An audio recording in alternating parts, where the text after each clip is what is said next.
Welcome back to Civil Defiance. I'm your host, Otto Bismarck. Tonight we settle in for a long campaign. We are launching an extended 75-minute assault on one of the most profitable, insidious, and baseless fear campaigns of the modern era.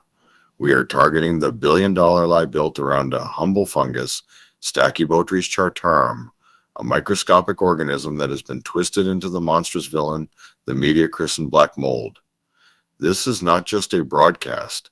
This is an indictment of junk science, of predatory capitalism, and of a media ecosystem that feasts on fear. If the words toxic mold cause a knot to form in your stomach, if the sight of a dark spot on a damp wall triggers a wave of panic, if you've ever been handed a lab report with astronomical spore counts and a five-figure remediation estimate, then you are the primary target of what I am calling the mold scamdemic. The fear you feel is not just an overreaction. It is a carefully engineered, commercially weaponized product. It is the foundation of a multi-billion-dollar industry that has no federal oversight, no consistent standards, and an endless supply of its primary raw material, your anxiety. Over the next 75 minutes, we will conduct a forensic deep dive into this racket. We will trace the panic to its catastrophic and scientifically flawed origins in the mid-1990s. We will expose the criminal absence of federal regulation that created a lawless frontier for predators to operate. We will dissect the unholy trinity of the mold scam, the tester, the lab, and the remediator, a closed loop of financial interest designed to separate you from your money. We will arm you with the simple, undeniable scientific facts that the scam artists desperately hope you never learn, facts about spore counts, control samples, and the fundamental nature of our planet's microbiology. We are not just going to expose the snake oil salesmen. We are going to give you the tools to defeat them. We will dismantle their fear-based business model piece by piece, and then we will delve into the territory they never want you to see, the role of insurance companies, the legal battles, and the psychological warfare they wage on homeowners. This is a complete field manual for defending yourself against the mold scamdemic. Before we descend into the depths of this fraud, a standing request to the loyal listeners of this broadcast. Civil Defiance is not a monologue, it is a movement. Our work is fueled by your observations, your skepticism, your refusal to accept the official story. Just as our friend Elena consistently provides me with invaluable leads, I want you to become our eyes and ears. What narrative is being sold in your community that you suspect is a lie? What piece of common knowledge smells like a calculated scam? What industry is operating in the shadows, protected by complexity and public ignorance? Send your defiance directly to us. Your target could be the subject of our next deep dive. We are building a repository of truth, a fortress against the propaganda. Stay with us. The first battle begins now. This is Civil Defiance. Every great panic needs an origin story, a patient zero. For the mold scamdemic, the crime scene is Cleveland, Ohio, during a string of tragically wet years in the mid-1990s. To understand the scam, you must first understand the story they built it on. It is a story of genuine tragedy, which makes its subsequent exploitation all the more despicable. The setting is not a wealthy suburb. It is the forgotten, dilapidated housing projects on the city's east side. We're talking about homes that were old, poorly maintained, and chronically water damaged. These were not pristine environments. They were breeding grounds for every manner of biological agent that thrives in damp, dark places. In this environment, a heartbreaking cluster of infants fell ill with a rare and terrifying condition, acute idiopathic pulmonary hemosiderosis, or bleeding in the lungs. The local health department and eventually the CDC were called in to investigate this medical mystery. They were under immense pressure to find a single identifiable cause. Investigators swarmed these homes and found them to be biological nightmares. The air was thick with bacteria, dust mites, and a veritable soup of fungal spores. And among them, they found high concentrations of Stachybotrys chartarum. It's a mold that loves extremely wet, cellulose, rich material like soggy drywall. In the frantic search for a villain, a premature conclusion was drawn. A correlation was mistaken for causation. A study was published, a press conference was held, and the monster was born. The media, never one to pass up a story involving a silent killer, ran with it. The narrative was perfect. An invisible toxin, produced by a black-colored mold, was killing babies in their cribs. It was a parent's worst nightmare, gift-wrapped for the 6 o'clock news. The phrase toxic black mold entered the public lexicon, and the fuse on $1 billion panic was lit. But here is the fatal flaw in that origin story, the part that never gets a dramatic headline. Science is a self-correcting process, and the initial Cleveland study came under intense scrutiny. Other scientists couldn't replicate the findings. They pointed to the multitude of other environmental factors at play in those homes. So the CDC did something that is rare and admirable. It revisited the case. In the year 2000, they issued what amounts to a formal retraction. They concluded that the original study was flawed, that a definitive link between Stachybotrys exposure and the infant illnesses was not proven.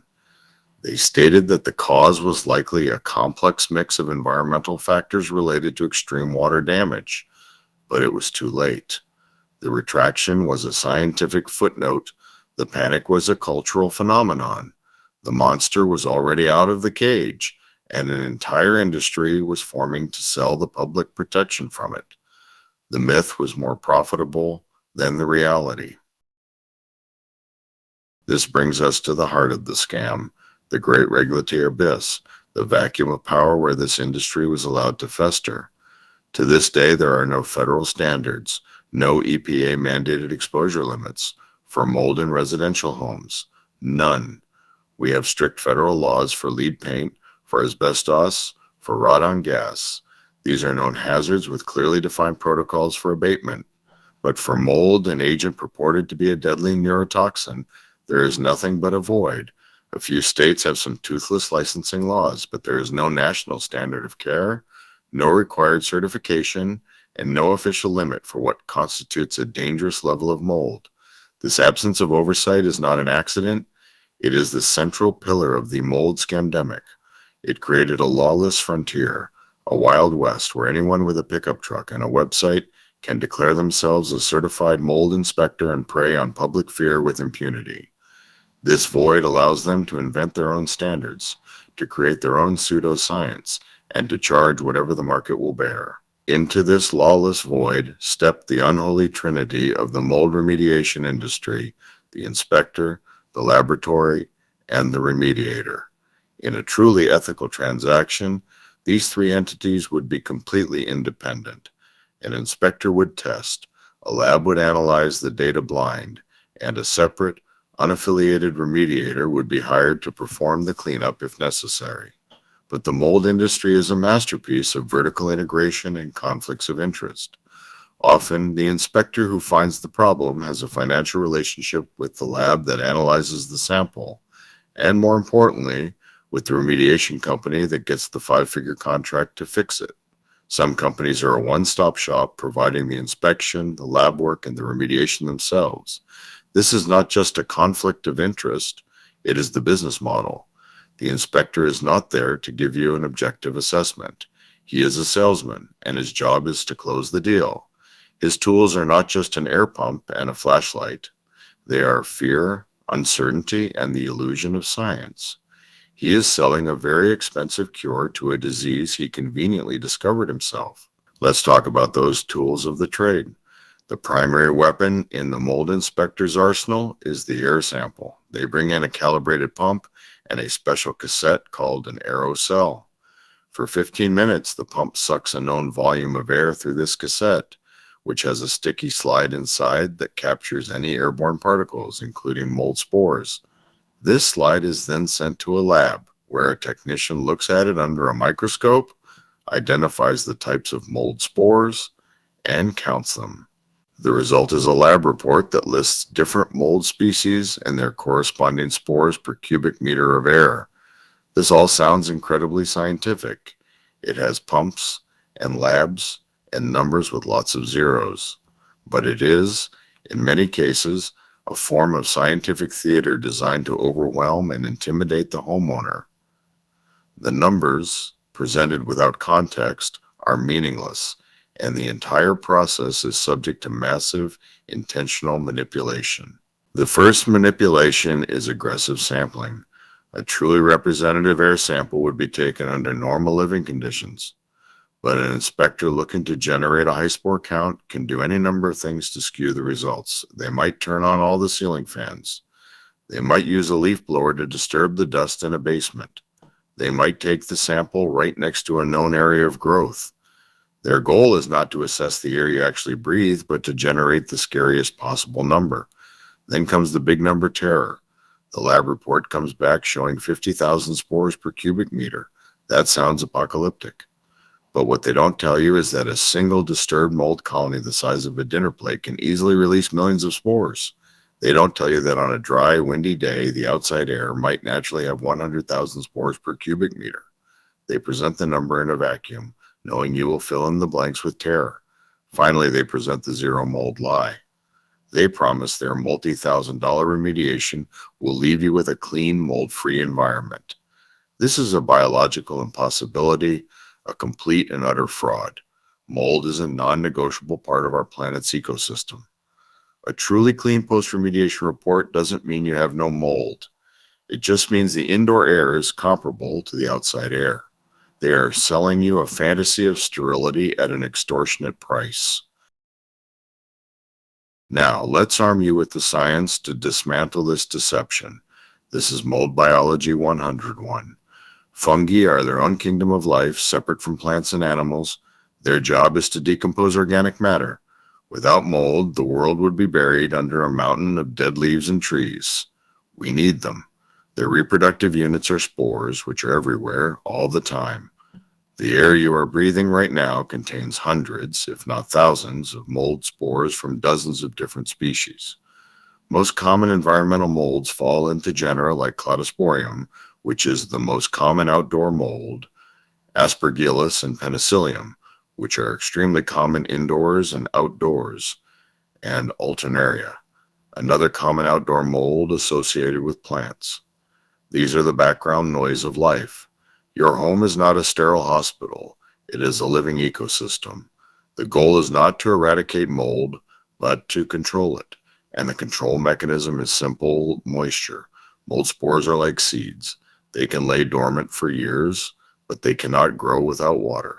A mold problem is never a mold problem. It is always a water problem.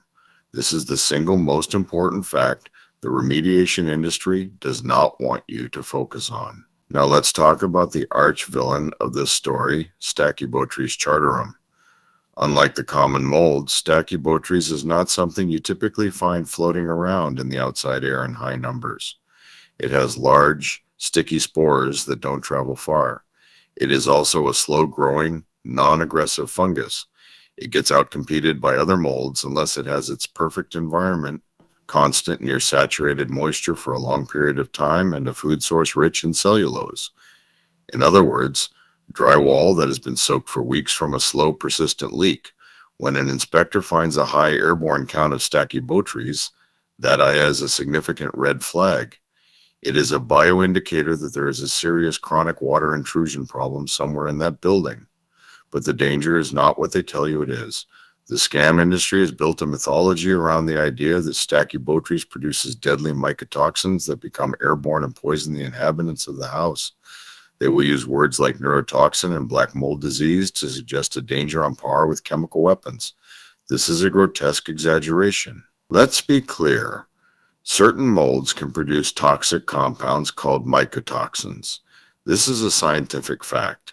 These compounds are believed to be a defense mechanism for the fungus. However, the leap from molds produce mycotoxins to the air in your home is a chasm of dishonesty. First, for Stachybotrys to produce significant amounts of mycotoxins, it needs to be under stress, often competing with other fungi. Second, and most critically, these compounds are not volatile. They are heavy, oily substances that do not readily become airborne. They stick to the spores and the mold colony itself. The primary route of exposure for mycotoxin poisoning, known as mycotoxicosis, is through ingestion, eating contaminated food, particularly grains. There is no credible mainstream scientific or medical evidence to support the claim that the airborne concentration of mycotoxins in a water damaged home is sufficient to cause the systemic toxic effects claimed by the black mold industry. The real documented health effects of mold are almost entirely allergic. For a person with a mold allergy or asthma, a moldy environment can absolutely trigger serious respiratory symptoms. But this is an allergic reaction, not a poisoning. The industry has deliberately conflated allergy with toxicity to amplify the fear and the price tag. This brings us to your ultimate weapon of defiance, the outdoor control sample. Any ethical mold inspector conducting a test for any reason must take at least 2 samples, one inside in the area of concern and one outside to serve as a baseline for what is normal in your environment on that specific day. The goal of mold testing is not to find mold, it's to determine if the indoor environment has a higher concentration or a different profile of molds than the outdoor environment. If your outdoor sample shows 10,000 spores of Aspergillus and your indoor sample shows 5,000, you don't have a mold problem. You have a house. If your outdoor sample shows 500 spores of Cladosporium and your indoor sample shows 80,000, you have an amplification site. Something inside is growing and releasing spores. That is a problem that needs to be addressed. The scammer will often skip the outdoor sample entirely, or if they take one, they won't show it to you. They will present the indoor number in isolation because without the context of the outdoor baseline, the number is just a scare tactic. Your first act of defiance is to demand the outdoor sample data. If they refuse or make excuses, you are dealing with a scam artist. End the conversation and show them the door. Now we must enter the shadowy world of junk science and manufactured illness. The mold scamdemic doesn't just damage your walls and your bank account, it has created a cottage industry of manufactured anxiety and phantom diseases. The most prominent of these is the unsubstantiated diagnosis known as toxic mold syndrome. Proponents of this syndrome, often naturopaths or fringe medical practitioners who also happen to sell expensive detoxification treatments, attribute a laundry list of vague, subjective, and common symptoms to mold exposure. We're talking about fatigue, brain fog, anxiety, muscle aches, and digestive issues. These are real symptoms, but they can be caused by hundreds of different medical conditions, from nutritional deficiencies and viruses to depression and sleep apnea. The mold doctor performs some unproven tests, finds a trace of mycotoxins in a urine sample, and declares that the patient's house is poisoning them. This creates a devastating psychological trap. People are led to believe their home, their sanctuary, is the source of their suffering. They spend their life savings on remediation, abandon their possessions, and sometimes even sell their homes at a loss, only to find their symptoms persist. Because the mold was never the primary cause, they have been victimized twice, once by the remediator, and again by the junk science practitioner who sold them a convenient but false diagnosis. Let's follow this chain of economic predation to its next link, the insurance industry. When the mold panic first erupted, homeowners filed claims under their standard policies. Insurers, caught off guard, paid out millions, but they learned quickly. Within a few years, the entire industry rewrote their standard homeowners policies. Today, if you read the fine print, you will almost certainly find a fungus exclusion clause. This clause explicitly states that the insurance company is not liable for any damages, testing, or remediation related to mold, fungus, or mildew, except for a small token amount, often capped at just a few $1,000s, and only if the mold is the result of a specific covered peril like a burst pipe. They have legally walled themselves off from the panic they indirectly helped to create. This leaves the homeowner trapped. Your insurance, which you pay faithfully to protect you from disaster, will abandon you the moment the word mold is mentioned. The remediation company knows this. They know you are alone and paying out of pocket. This is why their estimates are so fantastically high. They are not tethered to the reality of insurance adjusters and standardized pricing. They are tethered only to the depth of your fear and the depth of your savings. So what is the solution? It is not hazmat suits and industrial air scrubbers. The solution is not eradication, it is control. The solution is to focus on the cause, not the symptom. Remember the fundamental truth. A mold problem is a water problem. If you have significant mold growth, you have a significant uncontrolled source of moisture. Your money and effort should be directed there first. Find the leak. Is it a pinhole leak in a pipe behind the wall? Is it a crack in the foundation? Is your roof failing? Are your gutters clogged and overflowing? Is your bathroom exhaust fan venting directly into the attic instead of outside? These are the real problems. The mold is just a biological indicator that these problems exist. Your first call should not be to a mold remediator. It should be to a plumber, a roofer, or a basement waterproofing specialist. Fixing the water intrusion is the cure. Removing the mold is just a cleanup operation. Here is your practical guide to civil defiance against mold. First, control the environment. Go buy a cheap digital hygrometer. Your indoor relative humidity should be kept between 30 and 50%. If you live in a humid climate, your air conditioner is your primary dehumidifier. Run it. If you have a damp basement, run a dehumidifier constantly. Second, if you have a water event from a spill or a leak, the clock is ticking. You have 24 to 48 hours to get the affected materials bone dry before mold can begin to grow. Use fans, use dehumidifiers, use whatever it takes. Porous, organic materials like drywall or carpet that have been saturated for longer than 48 hours cannot be salvaged. They must be removed. Third, if you find a small area of surface mold less than 10 square feet, you do not need a professional. The EPA itself says so. Isolate the area with plastic, wear an N95 mask and gloves, and clean the area with a simple detergent solution. There is no need for bleach, which is mostly water and can actually feed the mold's deeper roots.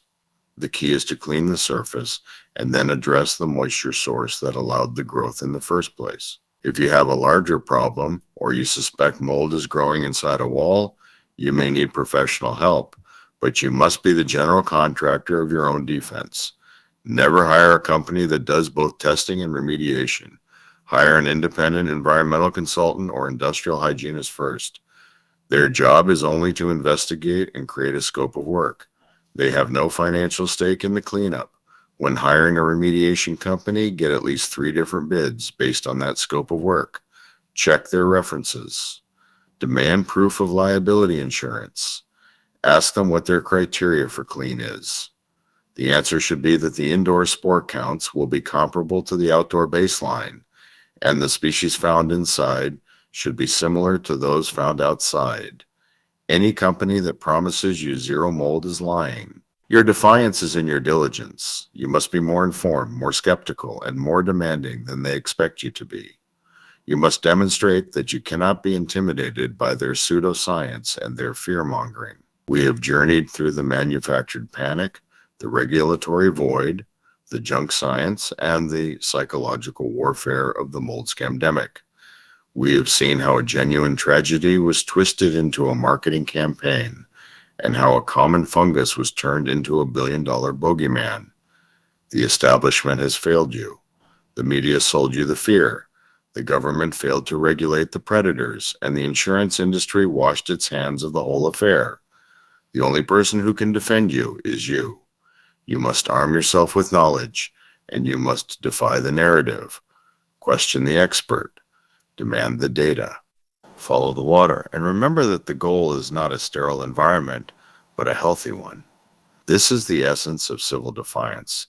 It is the refusal to be a victim of profitable lies. And it is a battle we must all be prepared to fight. As always, I want to hear from you. What other scamdemics are you seeing in your lives? What other industries are profiting from fear and misinformation? Send me your targets. Let's choose our next battle together.